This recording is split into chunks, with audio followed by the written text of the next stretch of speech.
Everyone thinks because you're a zombie, you don't know good coffee. Well, they're wrong. There's only one brew that gets my seal of approval. Deadly Grounds coffee is my guilty pleasure. The aroma is so intoxicating. It brings all of my neighbors out of the woodwork. Deadly Grounds coffee. Coffee to die for and zombie approved. It's good to get a little deadly. Use the front door! Oh, they're so disgusting.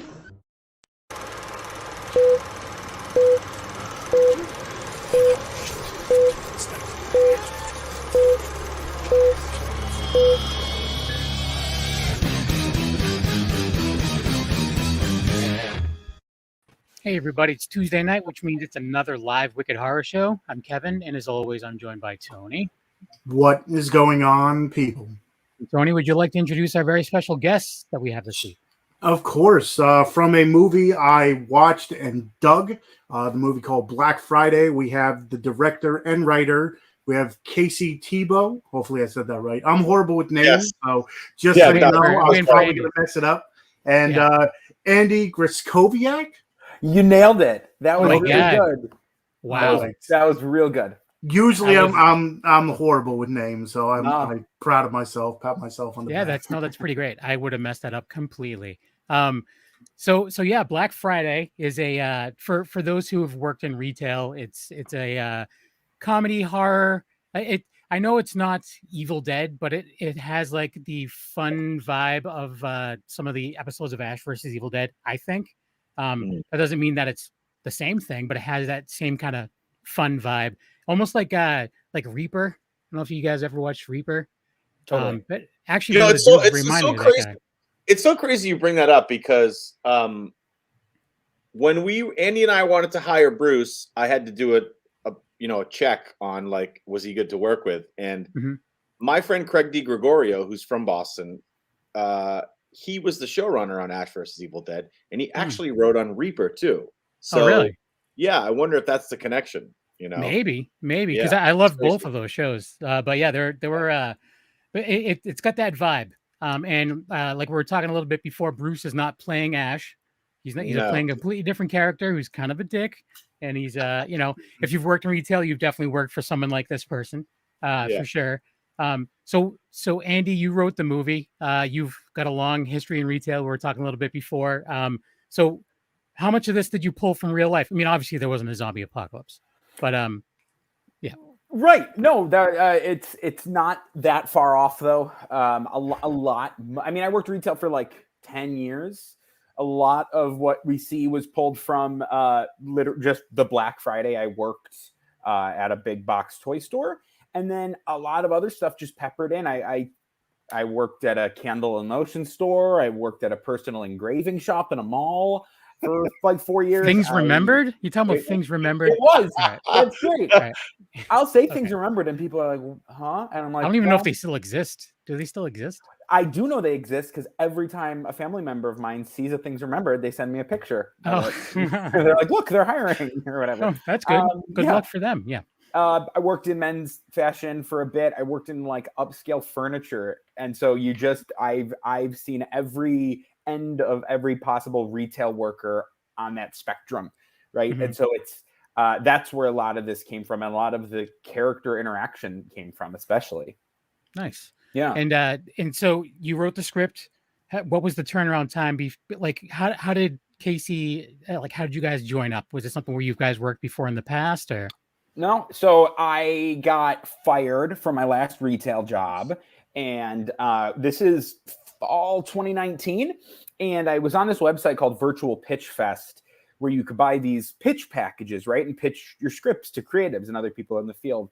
And when I was still employed, bought a pitch package of like 10, sent them all out. I had like 1 or 2 left, and I saw Casey, and I was familiar with some of the things he'd done. And so I sent him a query, and that night he responded and wanted to read the script. And then, so we joke a lot and say that like, it's the antithesis to what your parents tell you growing up. Like, I met a stranger online and we made a movie. That's because that's how we met. And then, obviously the pandemic started, but throughout all of it, we were in touch. We were talking about, what we could make this movie and how it kind of felt a little, important to tell, especially during the pandemic, Yeah. Oh, definitely. Yeah. And so Casey, like Andy was talking about, like, he's familiar with some of your work. Do you want to talk a little bit about where you come from as a director? Yeah, I mean, a lot of it is the classic, like, kid growing up in the middle of nowhere and just, falling in love with the idea that somebody can actually do that. I remember a specific moment. I was probably like 7 or 8 and watching, I think it was Temple of Doom. My dad was a track coach when I was a kid, and people used to do the pole vault. And I remember seeing somebody do the pole vault in Temple of Doom, and I was like, wait a minute. I was like, somebody had to do that in the movie. So that's not just a movie. There's people actually in the process of making it, and it was, I grew up in the middle of nowhere. We didn't really have any big theater chains or no comic book stores or anything. And, I wasted a good 10 years of my life from 20 to 30, just, being stupid. I'm watching Euphoria now, and I'm like, oh, well, that's what I did for, a good part of my adolescence and early 20s.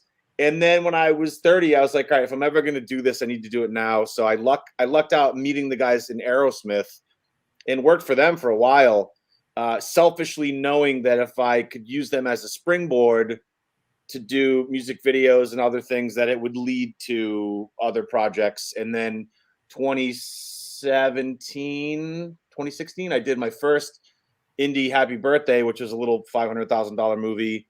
Then that got me more music videos and other projects. And then I did a couple documentaries. I did a long stint directing live TV.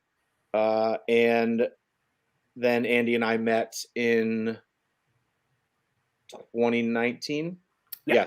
It was almost 2 years to the day when Andy and I started talking in 2019, and then Black Friday came out in 2021. So it was like a 2-year process. Wow. Yeah. It's always so, like, you think that it's not going to take that long, and like, oh yeah, I did a thing, like I did a scene for like some friends of mine that were doing a thing, and I was like, oh, when's this going to come out? Like, oh yeah, probably not for like another year. I'm like, huh? Like, I was telling everyone about it, and they're going to think I'm a liar. But whatever. No. But yeah, that's pretty quick. That's pretty quick too. Andy and I lucked out between like meeting and pre-production and financing and production and then post-production. The biggest sort of race to the finish was we were kind of done around like May, June. And then it was like, well, we got to get the movie done because we want to try to get into Stitches Film Festival. And I was like, no, we need to get it to distributors, because if we don't get it to distributors and this doesn't come out on Black Friday, we're going to have to wait a whole nother year for Black Friday 2022.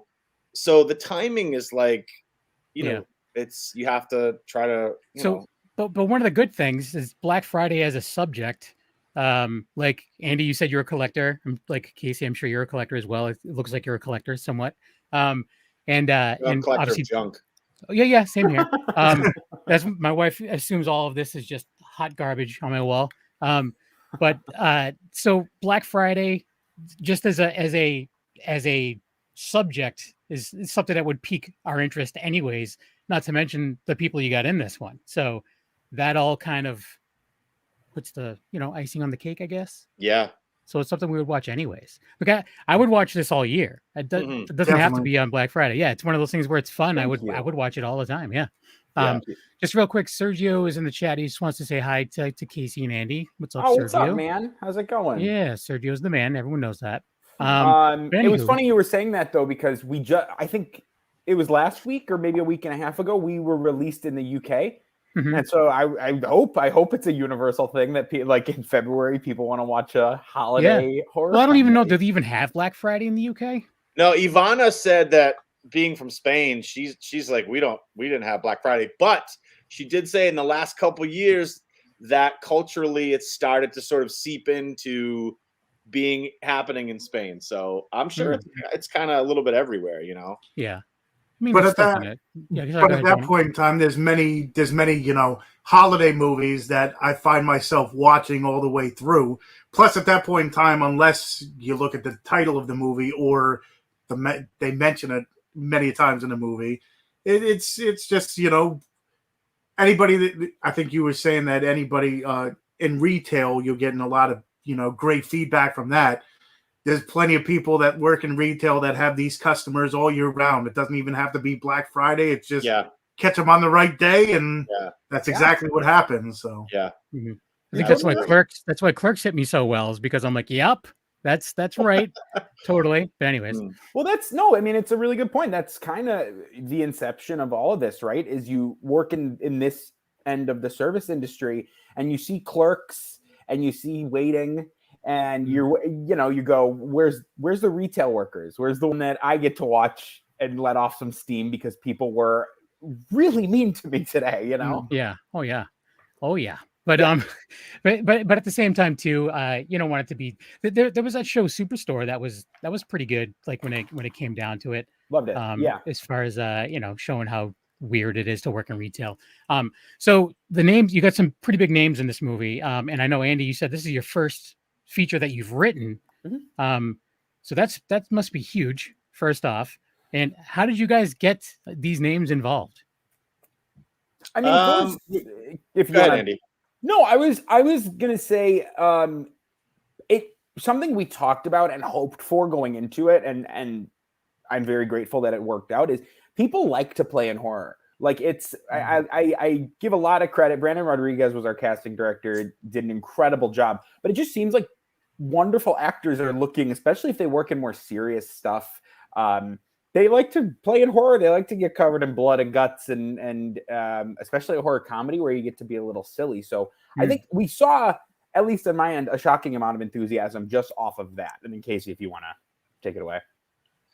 Yeah, I mean, it's, casting is an interesting process because you have a certain amount of money you're trying to work within, and you also have a certain schedule you're trying to work within. So it's like, let's just say hypothetically we were going to make a movie, and our dream cast was like a Liam Neeson or somebody. That doesn't mean Liam Neeson's available. It's like I had somebody just inquire about a certain actress for a new feature, and everyone was so excited, and it's like, well, she's busy for the next year doing a TV show. So you sort of come up with a list, and Andy and I sort of would geek out. Like Devin we needed to cast Ken because he's the anchor of the movie. So we sort of had a list of names, and Andy and I, for some reason, were like, we both love Devin and we thought he would be a great anchor. And then you sort of build, the roles around him. And it's like, well, who do we think works here? Who do we think works here? The one sort of like stunt casting in the movie was Michael, because Michael and Devin have the same agent, and we only needed Archie for like a week of shooting. So we emailed the guy and was like, hey, do you think we could get Michael for like 5 days? And he was like, let me find out. And Michael was happy to do it, and he was awesome. Ivana was somebody that I had high on my list early on. Andy obviously loved her as well. She's probably the nicest person you could ever work with.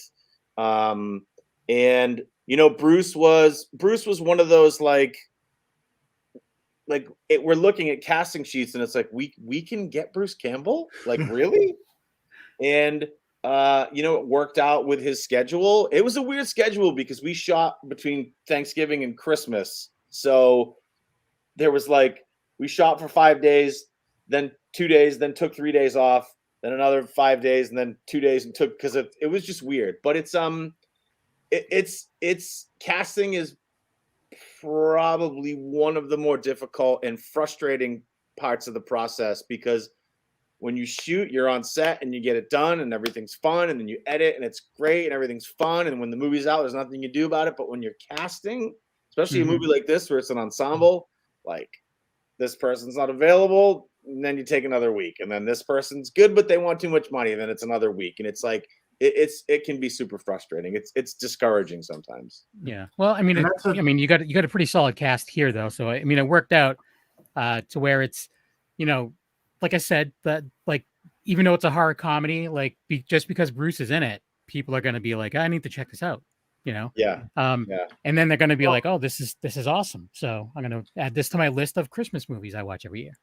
Right. Yeah. What are you going to say, Tony?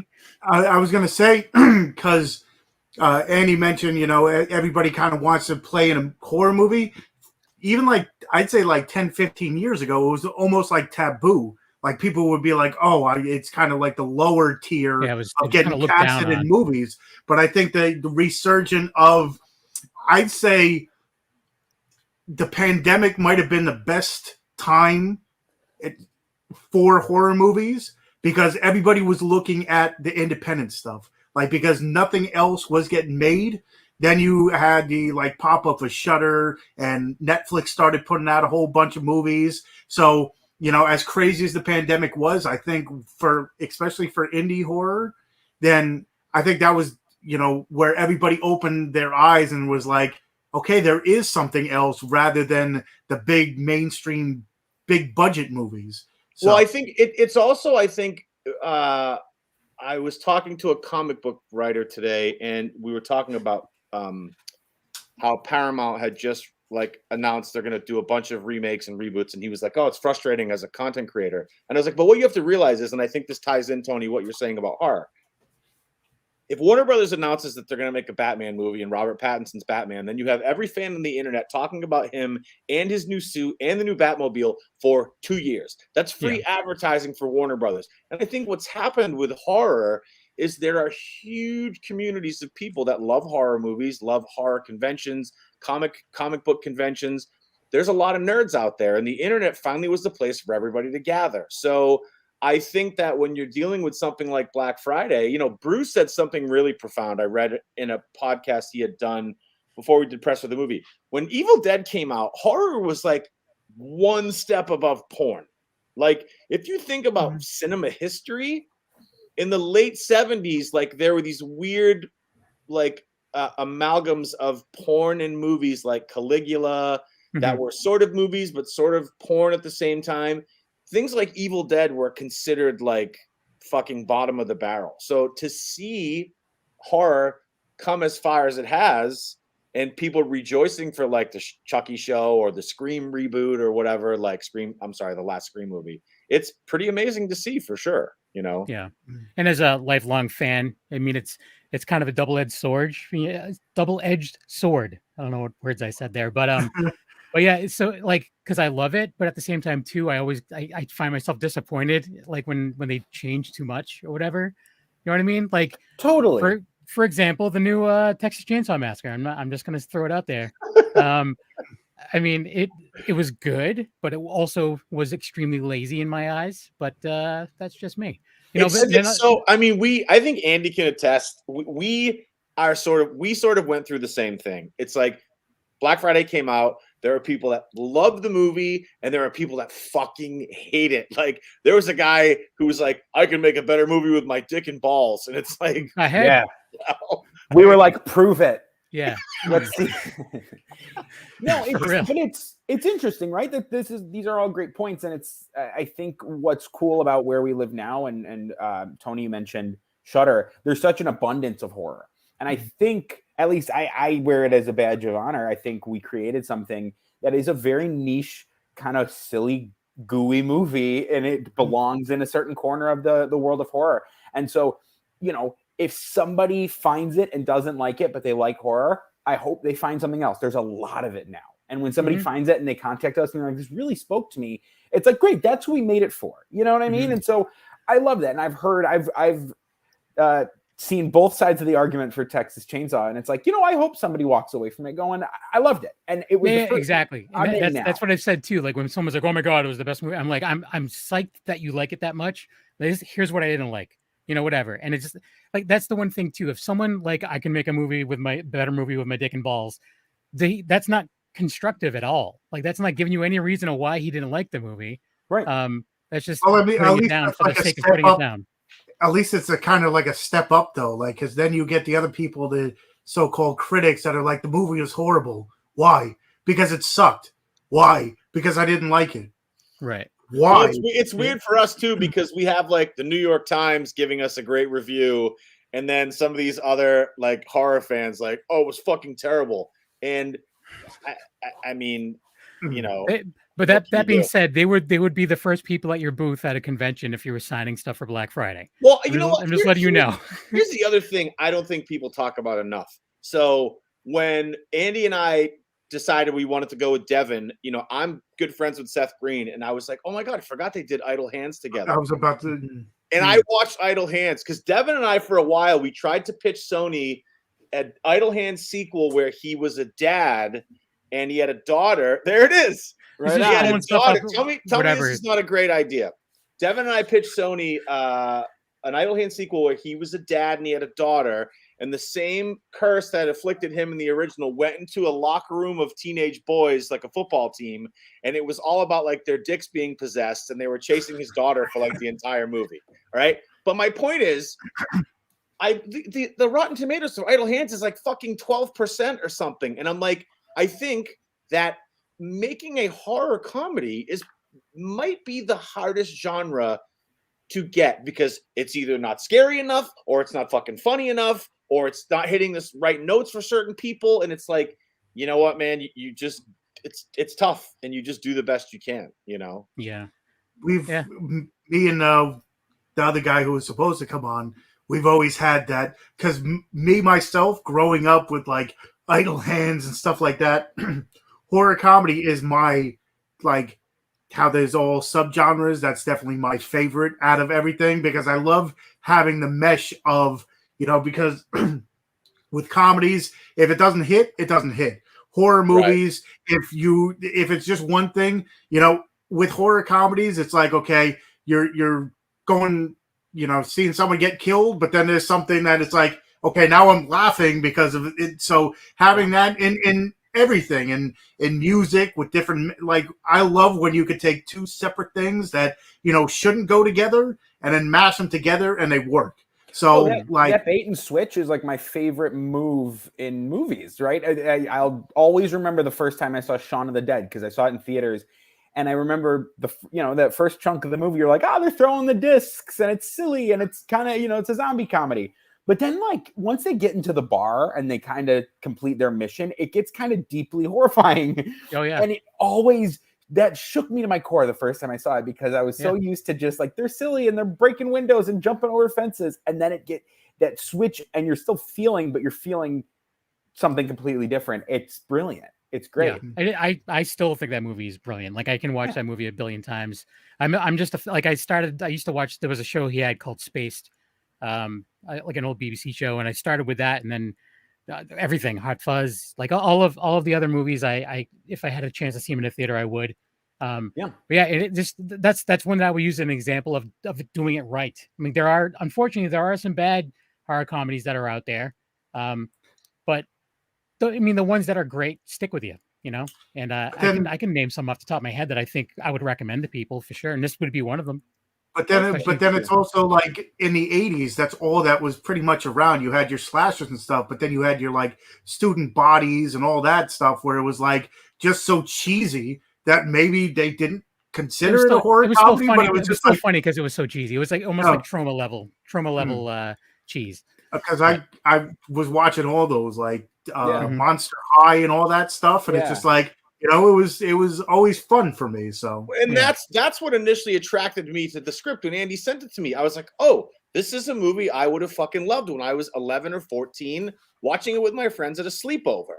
And I think that this, like, some of these critics that saw the kind of movie that it was, and some of the people on the horror side who didn't like it are like, well, where's Ash? Where's the chainsaw? It's like, hey man, this was more like a Gremlins, Krampus sort of movie. Like, you know what I mean? So. And that being said, I do have to just throw out some total respect at the fact, the amount of practical effects and big rubber monsters in this movie. I'm all about it. Like, I mean, I think there may have been a few bits here that it may have been like assisted with a little, CG-ish. We had to because we just, there were just, we did everything we could. It's like 95% practical. Exactly. I mean, that's the thing is I respect that 100%. I like whenever you try to do it, I respect that more than someone trying to do CG and just doing that poorly.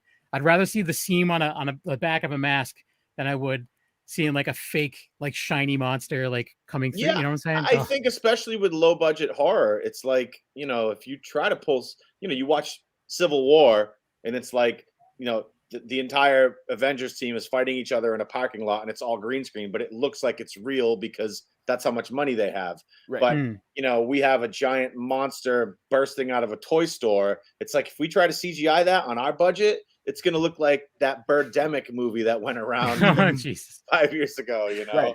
How did you do like the purple or the pinkish kind of plumage stuff? Like, what was that? Was that like something that was filmed from underwater or something? Or was that like the mass in the middle of the store? Yeah. It was like a paper balloon Bob Kurtzman built, and there was a fan in it. Casey, correct me if I'm wrong. Somebody would switch it on and off to make it breathe. Vacuums. That was it. Yeah, That's it was a big sick. bag. Yeah, that was actually built forgive me for not knowing his name. Those giant sort of sack hive things were built by the gentleman who, I believe, I could be wrong, Bob will kill me if I get this one wrong, was the original guy who was inside the Stay Puft outfit for Ghostbusters. Really? Yeah. Nice. Yeah. That's hysterical. So someone just wanted to point out, Matt Pearson, that fucking love these chats like this. We do too. Awesome. So yeah, that's great. Like whenever it's like I was sitting there trying to figure out what it was, and I was completely off. Like I thought was it something in the water, and they just filmed it with like a green screen, and then they because it moves so like, I'm assuming there was like flowing and yeah, it was done really well. This is great because I love when people walk away from a movie going like, I wonder what did they make that out of? What was that sound effect? Because when it's CGI, and I get it, I respect it, just like Casey said, but when it's CGI, they made it out of nothing. And that's even just from filming movies on my block when I was a kid. I don't come from that school. Everything is made out of something else. It's something tangible that you can touch. And I love the way our creatures look. I to this day, I think I know if you watch The Thing or Gremlins where they're using puppets, it looks incredible. And anything where they replace these characters and monsters with CG, it's like devastating. It doesn't. Yeah. There are some that terrified me as a child that really haven't held up, but still I respect it. Like Peel in the Face and Poltergeist, that doesn't hold up. Well, but the thing is that I think it's because of how now everything is now digitally enhanced. Right. Like if you go back to the day where it was VHS and grainy, it still looks real. It's just that now everything's like 4K and everything, and you're like, oh yeah, you're like, okay, I don't need that because now I see everything. No, I had a huge fucking aha moment probably maybe 8 years ago watching A New Hope on Blu-ray and noticing that Anthony Daniels had like a shirt with wires painted on it. I was like, oh, I was like, oh my God, I've seen this movie, 50 times, 100 times? Yeah. But it's when you start getting into HD and things are that much more crisp and things are that much more clear and you're not projecting light on a big piece of cloth, you're watching it on a TV, it's so much easier to pick things out, Yeah.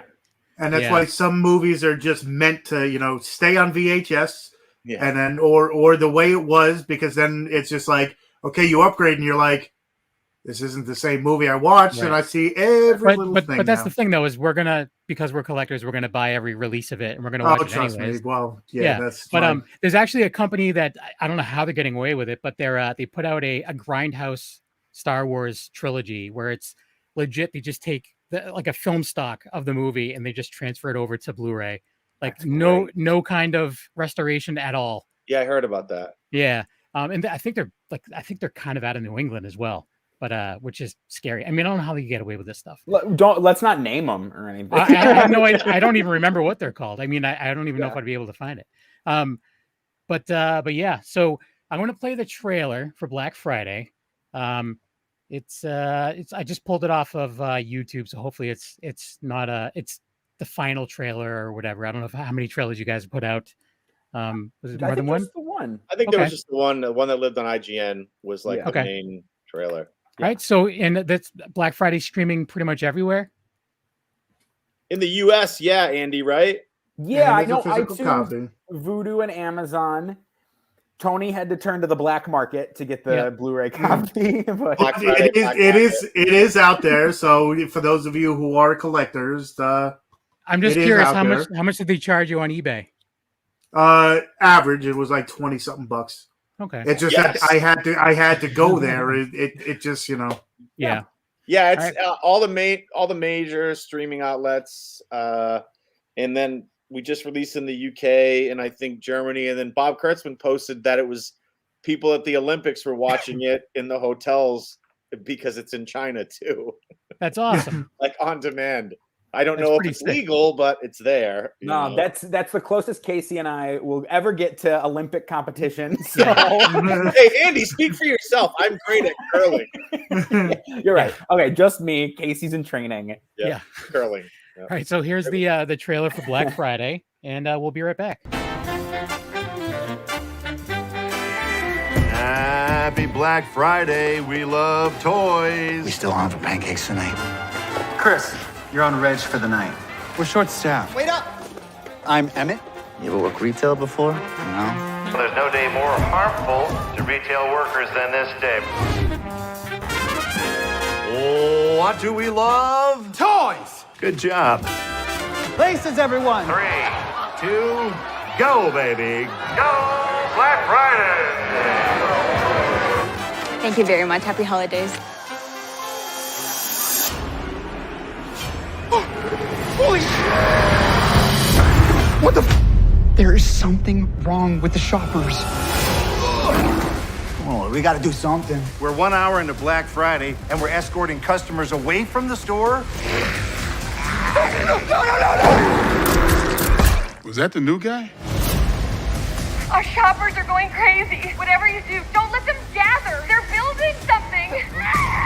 At this point, we're just in their way. We're gonna have to fight.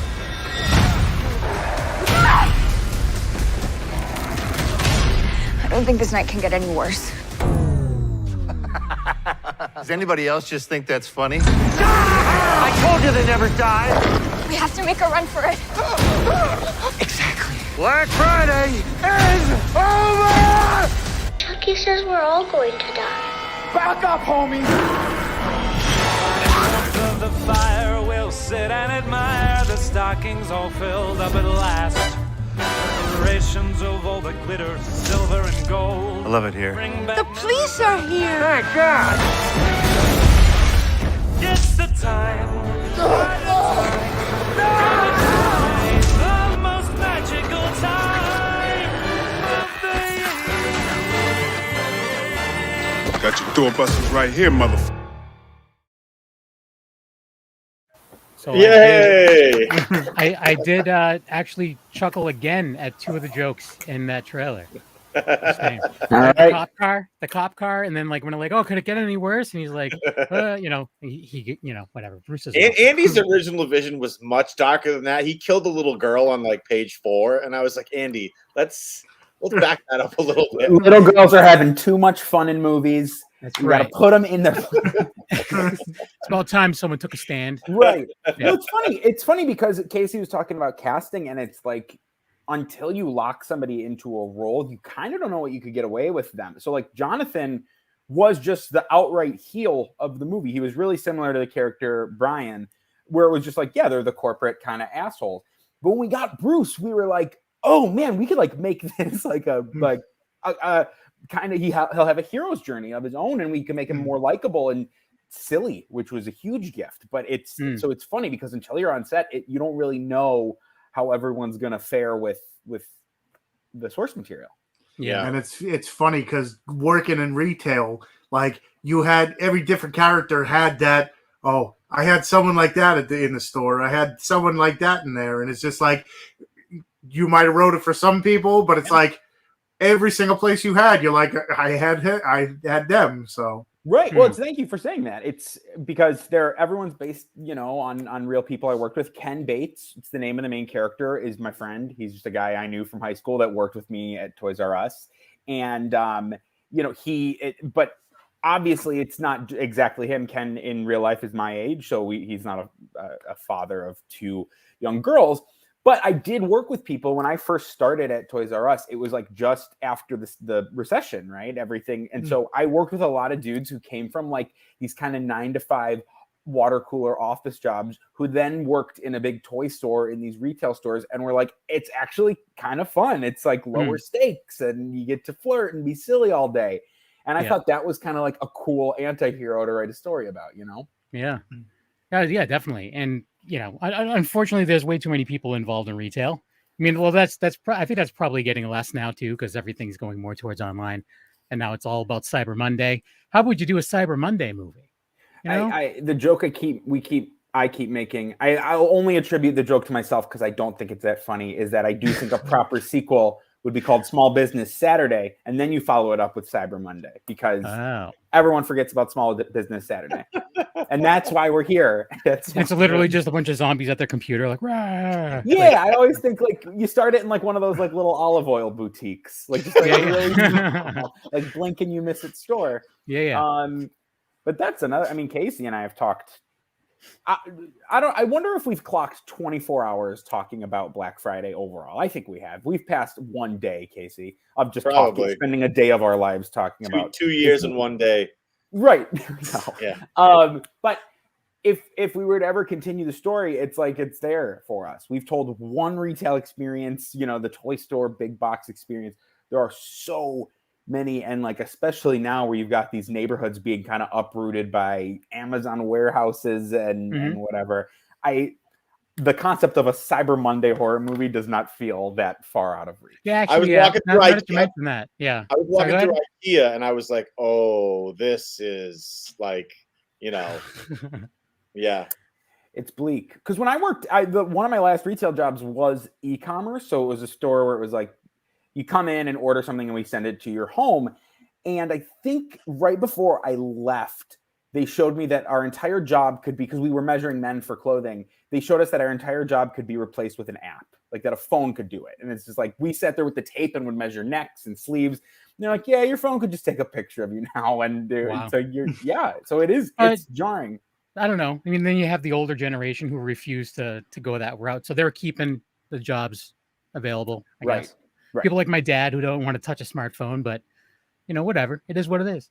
So Casey, you've rubbed elbows with Aerosmith and all these other cool people. Yeah. So it was, you know, I'm sure you didn't get any kind of starstruck on set. Andy, did you happen to like maybe get a little like, holy crap, I can't believe I'm actually working with these people? Like most starstruck I got was Bob Kurtzman. And that's like the weirdest thing to say. He made our monsters. And early on, like I'm talking like October 2019, when Casey and I are talking about like, let's try to make this movie. The example I cited in every conversation was Tusk. That was like I at the time it was about 5 years old. And I said, that was the last time I went to a theater and saw like a creature design that really kind of shook me to my core, right? And so I would just say, whoever we could get, you know, closest to Bob Kurtzman, because that guy, he really knows how to make a monster. And then we got him. And so I sat, the second day I met him, I think I sat back with him and his wife. They had like a little makeup studio, and they just told me stories about working with Tarantino, working with Kevin Smith, working on these iconic movies, making these monsters. And it was the Hill House, like the Flanagan franchises they've worked on. And so that was the most starstruck. And then the other, obviously, like Bruce, I just thought, like, I don't think he's going to care. Like, I think he's just going to kind of keep to himself. And he was like shockingly personal, not shockingly, but just like really talkative, really, you know, a court holder. And so that was cool. I wasn't starstruck as excited as I was. And it's funny because you think you're allowed, or you think you've got it bad making a movie and the things I would think of things to complain about all the time. I'd be like, oh, it's cold, or it's this, or it's that. And then Bruce Campbell brings you down to earth because he'll tell you a story about making the Evil Dead, and he'll be like, I was up to my thighs in mud. And I'm like, he's like, did you notice the scar on my chin? Yeah. Seriously. That's exactly. But so yeah, that's pretty great. I would probably lose my mind being on some of these sets. So I'll just live through people like you. It's pretty awesome. Yeah, you can't really, especially, I mean, at least for me, it's different for Andy because Andy was there on set with us. Yeah. You know, but at the time we started shooting, his job was kind of done. You know what I mean? So, like, for me, you have to be careful not to get starstruck because I'm not going to name any names, but I have other friends who are directors, and I have a good friend who had just come off of a Netflix movie with an actor who had a bit of a reputation, and it tortured him so bad that he questioned like leaving the business, quitting, just not wanting to do it anymore. So, it's not like we just had Bruce. We had Bruce and Devin and Ivana and Ryan Lee and Michael Jai White, so you have to sort of make sure that everybody's feeling taken care of. You have to make sure everybody's feeling welcome. And we luckily didn't have any issues with any of those people. But, you're in the middle of a pandemic. There was one night, it was a Friday night, and I can say this because I talk to Bruce all the time, but it was a Friday night. We were shooting Devin, Ivana, and Ryan when Bruce is making his speech. But Bruce is such a gentleman that he will come on set and do his lines with people. Not all actors do that. If you work with someone like, Travolta or Bruce Willis, they do their lines and then they get a stand-in to do the reverses.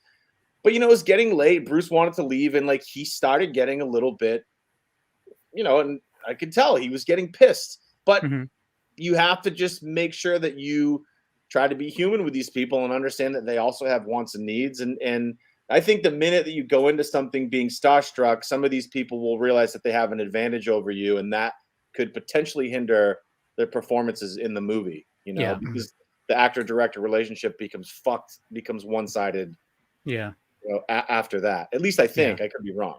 I mean, I don't make movies, so I just there's certain people I tend to lose my shit around. But surprisingly, for as many times as I've met Bruce, I think I would actually be kind of comfortable around him because he is so approachable and so nice. The times that I've met him, the first time I met him was a signing for If Chins Could Kill, story of a B movie actor at Tenet Bookseller in Worcester.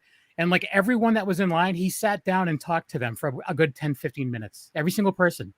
And it was like, you don't see that anywhere. Like, it's usually just like, okay, thank you. Okay, thank you, whatever. And it's just like, he took the time and stuff like that. So ever since then, I'm like, as a dude, even I like Bruce Campbell, even as just as a human, like he just seems really cool to me. He was great. Plus he makes cool characters too. But yeah, everyone else, like I told my wife that Devin Sawa was in this movie. She's like, "What? Is he gonna come on your show?" I'm like, "No, he's not." I'm like, she's like, "Wow, then I would actually watch if he was on your show." No, we got the writer and director. I'd rather talk to you guys. And then I was gonna say too that bringing up how cool they are and down to earth they are, but that's the thing too with all these people that are our critics. They have no idea. Like we've had people on the show where we call them kind of the Rat Pack because they work together all the time. So it's like you do a movie after movie after movie, you get to know each other, and it's almost like family. This is, on the other hand, you have people that have been in the industry for many years, so they all have their own attitudes and own personas. That it's like, okay, now you're bringing people that may have never worked together,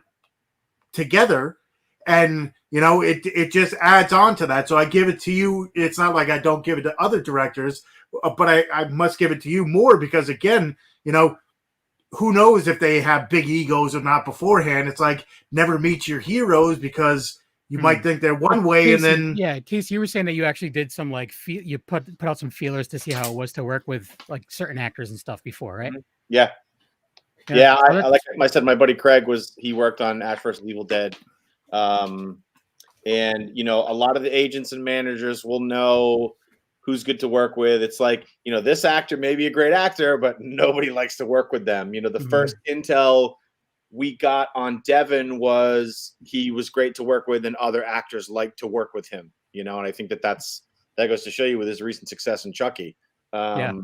So everybody, and every actor's different. Ryan would frequently ask for multiple takes. Ivana usually only needed one because for some reason she nails it on the first take every time. Devin seemed to be a little more serious about his acting. And Bruce just was Bruce, what I mean?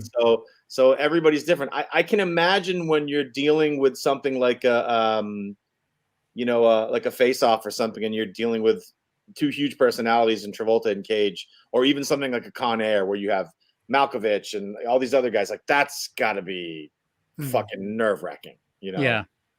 So. I mean, those people are fantastic, but even just watching interviews with some of those guys, I'm like, I don't know what it would be like to actually work with them. Like John Malkovich is a weird dude.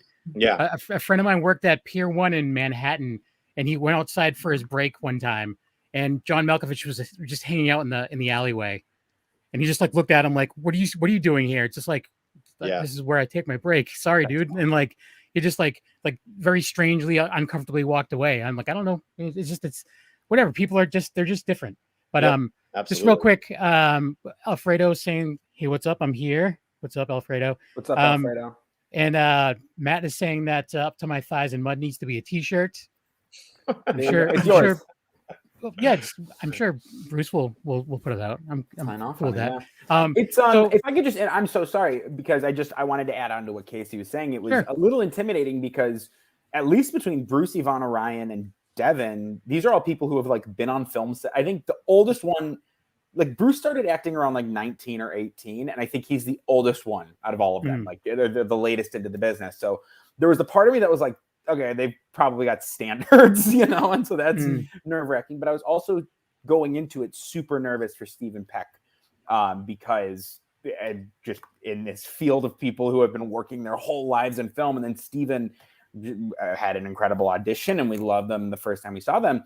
And never done a feature, and just would like step up in these scenes with Michael Jai White or Bruce Campbell and knock it out of the park. And that I think was the coolest thing about at least watching these performers, is like seeing someone who didn't have the tenure of these other performers stepping up and just and killing it.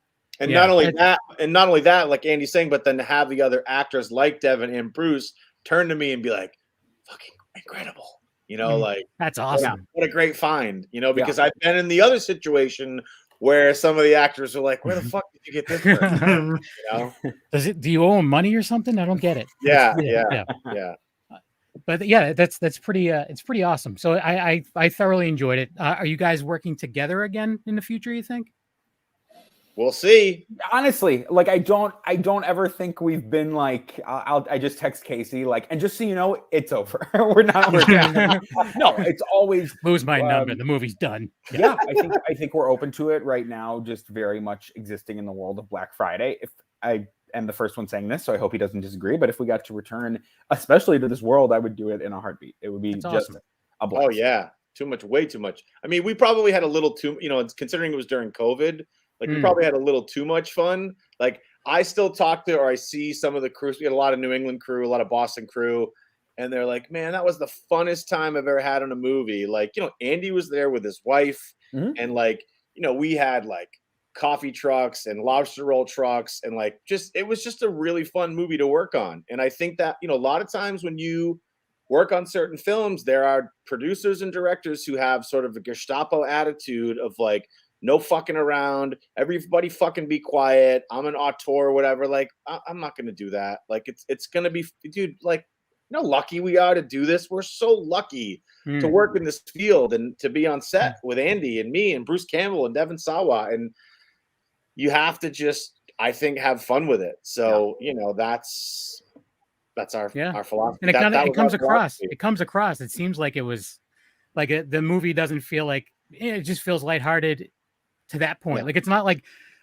my wife watches a bunch of horrible, and she's probably gonna murder me, by the way, because she's right on the other side of this wall. Awesome. And I'm talking about her, but she watches like all the Lifetime and Hallmark movies, and those try to act like they're lighthearted and stuff like that. But you just like, this is just a paycheck for these people, a lot of them. But this one, like, it seems like they were having fun. So that's it kind of comes across, and that's when Tony was talking about like this whole, like, we call it like the new Rat Pack for independent horror. Like they all seem like they're having a good time too. So it kind of comes across in their movies. So it's like, it's kind of almost good to find those people, especially if you're not as in the industry as much as people like Bruce and Devin. And we were literally one of the last couple of days of shooting were on the roof in Attleboro, Massachusetts in December. It was like 12 degrees or whatever. And Devin is literally texting everybody, like, because he wasn't in that scene. He's texting everybody like, in bed with a nice hot cocoa. Dude, seriously. So it was a good attitude for everybody all around. That's pretty awesome. Yeah, that's awesome. And the other thing is too, I was wondering, just because of how crazy some of the the scenes were.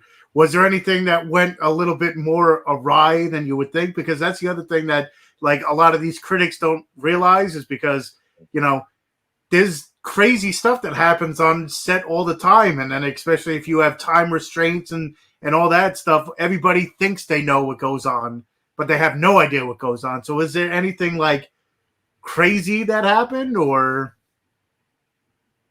Andy, do you remember anything? Nothing crazy. Like we had 2 or 3 things that like maybe 2 that we were nervous about just because I was like, we only have one front door to drive a car through, and we only have one bathroom wall that they built the breakaway wall. Yeah. And I was like that. So those we got to nail. And they both went great. And the takes we got are the ones in the movie. So it looks wonderful. But I remember meeting the guy who would drive the car through the front door and being like, so are you sincerely having a conversation with him and going like, so are you like a structural engineer? And he was like, huh? And I go, like, where to hit a building so it doesn't collapse. He was like, no. And then I said, okay, do you have like a helmet or like a special seatbelt? And he's like, no. And I said, so who are you? And he was like, I'm just the guy who was willing to do this. Like that's what a stunt person is. It's the person who's like, yeah, I'll drive a car through a sure. Yeah, I'll do it. Doorway. So, I'll sign off on that. Yeah. The other one that was hairy was the first night of shooting. Ryan and Devin were in the Ken's car, and the ambulance was screaming by. And it's like Devin and Ryan were actually in that car, and it's like if Devin took off at the wrong time, that ambulance was like going by at like 80 miles an hour. Like that would have been not so great, But other than that, I mean, I think Andy covered. The only thing that was a real pain in the ass for us was because of COVID was we hired David Kruta, the cinematographer, because he's so good with atmosphere and stuff. And, we wanted to light the toy store up with fog and smoke. And like, we couldn't use any of that because IATSE and SAG told us no particles in the air at all. So that all had to be done in post. We weren't so happy with that, but it is what it is. It's a movie made during COVID. So it wasn't obvious to me. Right. So right. I think David would tell you differently, but he's an artiste. So right. Exactly. Everyone hates their own work. Everyone's just like, whatever. Right. I don't even look at it. So we have someone who actually came over thanks to Tony. He found him on his TikTok. It's a great podcast and guests. So there you go. Yep. So go check out Black Friday, Justin. I don't know if you've done it already, but you should. There you go. There's so great physical copy, because what I'll do is I'll go on and show off what I have in my collection. So everybody that watches me is, brush my own shoulder off, but it's one of those things where there's such a huge community everywhere, like movie community, that it's just like finding people through the woodworks. I'm like, I'm a huge movie buff, so I could talk hours and hours and hours about movies. So, maybe people have never heard of Black Friday. So I'm like, hey, listen, you got to come on, listen to, behind the scenes. Like I said, people think they know, but they have no idea. Right. So that's why I love doing these podcasts. We've heard so many like horror stories. There was one movie where they had the movie like completely like done. It was completely done, and someone broke into their house and stole their masters. They had to re-edit the whole movie. Bad. Yeah. I don't even want to think about that. Yeah. That was the movie 420 Massacre, if anyone cares. I've seen Massacre. Yeah, it's a fun movie. Yeah. I'm watching Jamie it all. Bernadette. I'm trying. Yeah. I do too. So what do you guys have next? Because we're going to be wrapping up in the next couple of minutes, but what do you guys have besides Black Friday? Anything else in the works? I know, Andy, you're living off of the joys of Black Friday right now.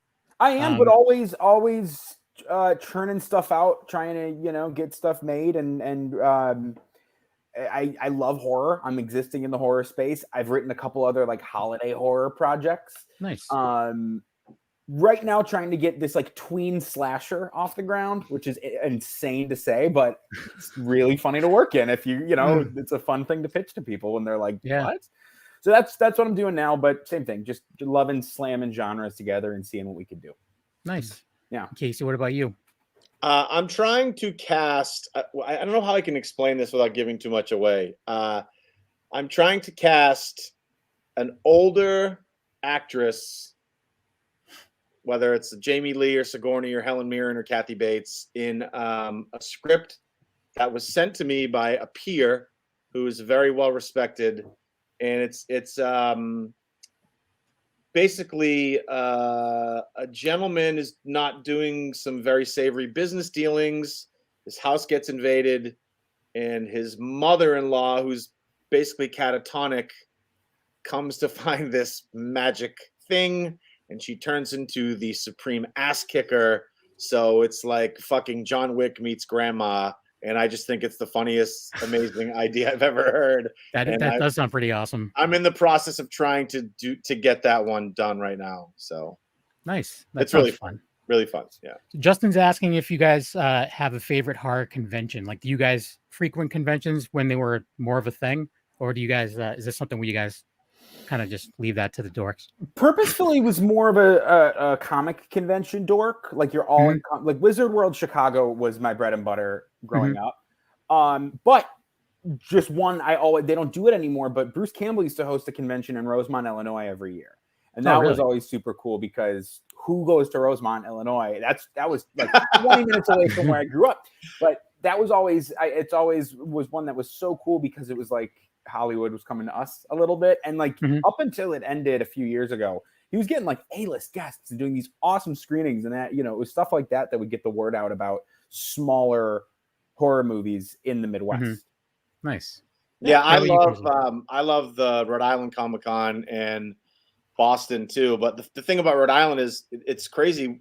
Tony was talking about horror and how it's changed in horror communities, and we just went to Rhode Island a couple months ago, whatever it was, and Matt Lillard was there, and the fucking line to see him was like down the entire convention. And this was before the last Scream movie came out. And it's like, that just goes to show you the power of like fandom and the power of comic con and comic book conventions and stuff like that, and horror conventions. Like, Matt Lillard is like a beloved actor in that community. So, fucking great for him and great for his fans too, Yeah. Rhode Island's a good time. It's just, I haven't got the nerve to go back yet, just because of everything.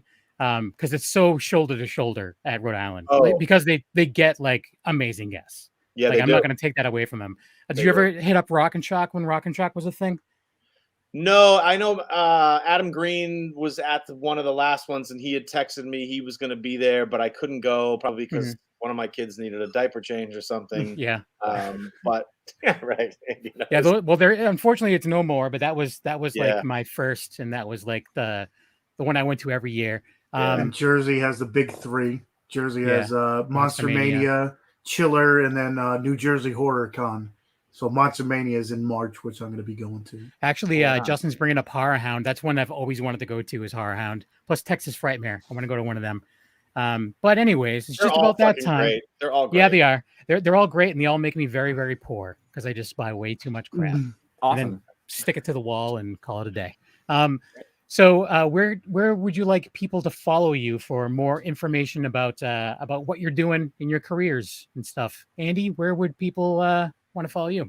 Yeah, I'm on Twitter and Instagram most proudly. I still have a Facebook, but I'm not that proud of it. So find me on Twitter. I'm at Andy_Greskoviak.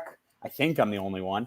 And then Instagram, I'm at Captain Andy Greskoviak. So find me. Let's hang out. Yeah. What about you, Casey?